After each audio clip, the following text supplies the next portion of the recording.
Operation Siddharth, एक और बड़ी खबर आपको बता रहे हैं। पेपर लीक और धांधली से सरकारी भर्ती परीक्षाओं में सेटिंग, राजस्थान पूरे देश में हो रहा विख्यात। मुख्यमंत्री भजनलाल शर्मा ने सत्ता संभालते ही पेपर लीक माफिया पर की सर्जिकल स्ट्राइक। सीएम के निर्देश पर एसओजी ने पेपर लीक मामलों में एक के बाद एक किए कई बड़े खुलासे।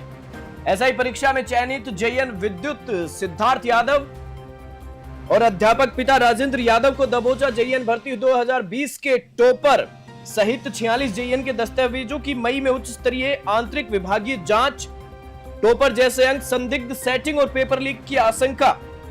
एसआई भर्ती परीक्षा के बाद अब जेईएन भर्ती 2020 की भी जांच है वो घेरे में आ गई है और सरकार का बड़ा ऐलान है कि हर पेपर लीक पर सख्त कार्रवाई होगी। वेतन से वसूली, हर दोषी पर शिकंजा कसे जाएगा। और इस खबर पर ज्यादा जानकारी के लिए हमारे विशेष संवाददाता हेमंत जैमन हमारे साथ जुड़ चुके हैं। जी हेमंत, जिस प्रकार से मुख्यमंत्री भजनलाल जो है उनका सख्त रवैया देखने को मिल रहा है, इस पर क्या कुछ कहेंगे?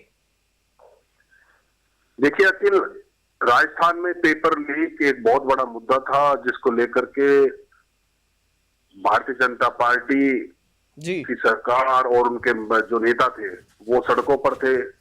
खासतौर पर जो बेरोजगार युवक थे वो भी सड़कों पर थे और भारतीय जनता पार्टी ने इसको एक बड़ा मुद्दा बनाते हुए चुनाव लड़ा था। और उसका चुनाव का इस लड़ाई का, इस आंदोलन का उनको फायदा भी मिला। इसकी अगुवाई जो बीजेपी के बड़े नेता हैं किरोड़ीलाल मीणा, जो वर्तमान सरकार में मंत्री भी हैं, उनकी अगुवाई में ये आंदोलन हुआ था। उसको लेकर के भारतीय जनता पार्टी ने बड़ी मुहिम छेड़ी। किरोड़ीलाल मीणा अगुवाई करते हुए उन्होंने कहा कि कांग्रेस के राज में बहुत सारी परीक्षाएं हुई, करीब 18 में से 17 परीक्षाएं हुई और 17 की 17 परीक्षाओं में पेपर लीक हुए जी। तो इसको लेकर के भारतीय जनता पार्टी सत्ता में आई है और जब से भारतीय जनता पार्टी सत्ता में आई है, मुख्यमंत्री भजनलाल शर्मा ने स्वयं अपने कंधों पर ये जिम्मेदारी लेते हुए कि पेपर लीक माफिया का बिल्कुल नामो निशान मिटा देंगे, एक सर्जिकल स्ट्राइक उनके ऊपर करते हुए राजस्थान में एक बड़ी कार्रवाई उनके खिलाफ की है जी। मैं आपसे हेमंत ये भी जानना चाहूंगा कि जिस प्रकार से एसआई भर्ती है उस पर तो ये बादल घिरे हुए हैं ही, लेकिन इसके साथ जो जेईएन भर्ती है 2020 वो भी अब सवालों के घेरे में आ गई है। उस पर भी जो उच्च स्तरीय जांच है वो बैठी है, तो इस पर क्या कुछ कहेंगे आप? देखिए, मैं आपको बताऊं कि राजस्थान में कर्मचारी चयन बोर्ड के द्वारा करीब 1054 इंजीनियरों की भर्ती निकाली गई थी और वो भर्ती थी 2020 में। 2020 में जब ये भर्ती हुई तो उस दौरान सिविल विभाग की जो भर्ती थी, सिविल इंजीनियर्स की भर्ती 2020 का, उसका पेपर लीक हो गया था। उसके बाद उस परीक्षा को दोबारा कराया गया जी। साथ ही विद्युत, जेईएन विद्युत और अन्य विभागों के जो जेईएन है उनको लेकर के जो परीक्षा हुई, जेईएन विद्युत और जेईएन सिविल, तो उस परीक्षा के बाद ये एक्टिविटी हुई। हालांकि जब सिविल परीक्षा का पेपर लीक हुआ तो उस दौरान काफी सारी बातें सामने आई कि आखिर किन वजह से पेपर लीक हुआ, कौन कौन लोग उसमें शामिल थे और उसमें एक्टिविटी भी हुई सरकार के स्तर पर। बाकी जब बीजेपी की सरकार हुई तो ये बहुत बड़ा एक्शन भी देखने को मिला। लेकिन सबसे बड़ी बात है कि जो विद्युत भर्ती है, जेईएन विद्युत की भर्ती, उसमें एक कैंडिडेट सिद्धार्थ यादव, जो आने वाले पीछे एसओजी की कार्रवाई में सिद्धार्थ यादव जेईएन के रूप में कार्यरत था 12 में, उसको एसओजी ने सब इंस्पेक्टर भर्ती परीक्षा में के धांधली के एवज में पकड़ा था और उसके पिता राजेंद्र यादव जो पेशे से अध्यापक थे उनको भी इस मामले में गिरफ्तार किया है। अब सबसे बड़ा सवाल है कि ये एसओजी के पास जो गिरफ्तारी हुई है, राजेंद्र यादव है और सिद्धार्थ यादव है और अन्य काफी लोग हैं जो उनके शिकंजे में हैं, उनसे एसओजी पूछताछ कर रही है। अखिल जी, मैं आपसे, जिस प्रकार से आपने बताया कि जेईएन भर्ती 2020 के जो टॉपर सहित, क्योंकि एक टॉपर का भी ऐसे सवालों के घेरे में आना अपने आप में बड़े सवाल खड़े करता है।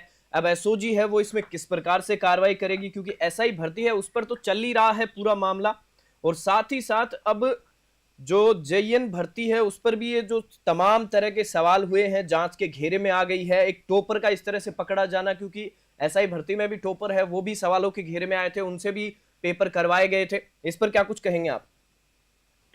देखिए, जब ये मामला सामने आए बहुत सारी बातें हुई और उसको लेकर के हमने आरटीआई के तहत सूचना भी मांगी जी राज्य कर्मचारी चयन बोर्ड से, और हमने वो सब चीजें उनसे मांगी जिनके आधार पर हम कुछ तथ्य और निकाल पाते।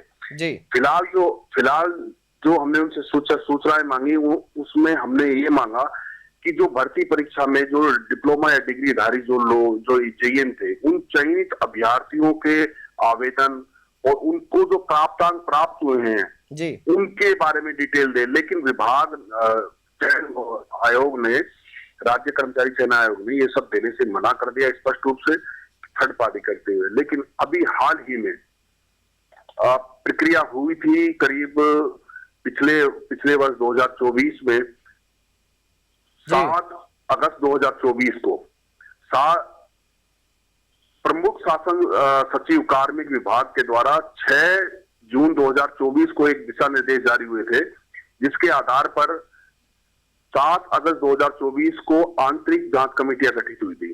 जी आंतरिक जांच कमेटियों में कई सारे तथ्य सामने आए हैं और उसके आधार पर अभी हाल ही में 24 अप्रैल को एक नोटिस सार्वजनिक निर्माण विभाग के द्वारा जारी किया गया है। जो उप सचिव है रोहिताज शर्मा, उनके द्वारा एक नोटिस जारी किया गया है। उस नोटिस में सबसे बड़ी बात है कि 46 जेईएन हैं, उनको नोटिस जारी किए हैं और उन जेईएनओं के दस्तावेजों की उच्च स्तरीय आंतरिक विभाग के द्वारा जांच की जाएगी, जिसमें सबसे बड़ी बात है कि जो जेईएन विद्युत भर्ती है उसका जो टॉपर है वो भी शामिल है, उसके साथ कई अन्य लोग शामिल हैं। तो शंका की बात है कि क्या एसओजी के पास जो सिद्धार्थ यादव जो उन्होंने गिरफ्तार किया हुआ है, उससे जांच चल रही है, वो सब इंस्पेक्टर भर्ती परीक्षा में भी था। हालांकि उसके पिता को अंदाजा था कि ये गलत भर्ती हुई है, इस वजह से उन्होंने उसको सब इंस्पेक्टर में ज्वाइन नहीं करवाया था। लेकिन वो एक जेईएन के रूप में, विद्युत जेईएन के रूप में लगातार काम कर रहा था और पिता के गिरफ्तार होने के बाद वो फरार भी हो गया था। फिर एसओजी ने उसको गिरफ्तार किया है। एक व्यक्ति जो सिद्धार्थ यादव है वो दोनों भर्तियों में चयनित हुआ। एक भर्ती में वो काम करता रहा, एक भर्ती में सस्पेक्टेड था, चयनित हुआ, लेकिन वहां पर उसने ज्वाइन नहीं किया। सिद्धार्थ यादव आज की तारीख में एसओजी की गिरफ्त में है। एसओजी उससे क्या पूछताछ कर रही है वो एसओजी के स्तर पे है, अपने जांच को डिस्क्लोज नहीं कर रही। लेकिन सबसे बड़ा सवाल है, अब एसओजी के पास एक तथ्य और आ गए हैं कि जब विभाग ने 46 जेईएन को नोटिस जारी किए हैं, और ये नोटिस कोई आम नोटिस नहीं है, ये नोटिस वो नोटिस है, इस नोटिस के आधार पर 46 जेईएन को उच्च स्तरीय आंतरिक विभागीय जांच कमेटी के समक्ष पेश होना है और मई की 1 और 2 तारीख को इन जेईएन को बुलाया है और उनके दस्तावेजों की जांच होगी। आखिर ऐसी शंकाएं क्यों? 2020 की भर्ती के बाद आज 5 साल बाद उनके दस्तावेजों की जांच होनी है, तो एक बार हो चुकी है, उसके बाद भी हो रही है। तो एक बड़ी शंका की स्थिति है कि जो टॉपर्स हैं उन टॉपर को भी शामिल किया है। जब एक व्यक्ति जिसने 2020 की भर्ती में टॉप किया हो और वो दस्तावेजों के चयन के लिए उसकी जांच की जा रही है, तो एक बड़ी क्वेश्चनेबल स्थिति है, प्रश्नवाचक लगता है कि क्या 2020 जेईएन भर्ती भी शंका की स्थिति में है? वहां पर भी कोई टॉपर्स के अंकों में कोई करेक्शन हुआ या कोई धांधली हुई या कोई सेटिंग हुई या कोई पेपर लीक है? तो ये सवाल अब ये नोटिस शायद एसओजी के लिए बहुत महत्वपूर्ण होगा, जिसमें 46 जेईएन की जांच होगी और एसओजी अब अपने स्तर पर इसमें क्या जांच कर पाती है वो एसओजी के स्तर पर होगा। हालांकि न्यूज 21 ने सत्य, सटीक और निष्पक्ष तरीके से सबसे पहले इस खबर को लेकर के आए हैं और इस सूचना को लेकर के आए हैं, जिसका फायदा आने वाले दिनों में एसओजी को हो सकता है और एसओजी इन तथ्यों के आधार पर कहीं ना कहीं और ऐसे लोगों तक पहुंच सकती है जो पेपर लीक माफिया से जुड़े हुए हैं या सरकारी भर्तियों में, अन्य भर्तियों में भी शामिल है। जी चलिए, इस खबर पर जानकारी के लिए आपका बहुत बहुत धन्यवाद। और एक बार फिर से आपको बता दूं कि ऑपरेशन सिद्धार्थ, ये बड़ी खबर हम आपको बता रहे थे कि सरकार ने बड़ा ऐलान किया कि हर पेपर लीक पर सख्त कार्रवाई होगी और इसके साथ ही साथ पेपर लीक और धांधली से सरकारी भर्ती परीक्षाओं में सेटिंग और राजस्थान पूरे देश में विख्यात हो रहा है, प्रसिद्धि पा रहा है।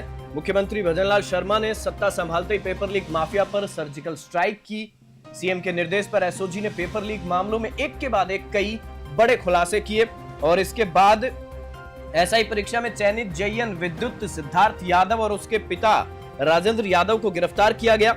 जेईएन भर्ती 2020 के टॉपर सहित 46 जेईएन के दस्तावेजों की मई में उच्च स्तरीय आंतरिक विभागीय जांच होगी और एसआई भर्ती के बाद अब जेईएन भर्ती 2020 भी जांच के घेरे में आ चुकी है। इस खास खबर में फिलहाल इतना ही। आप देखते रहिए न्यूज़ 21।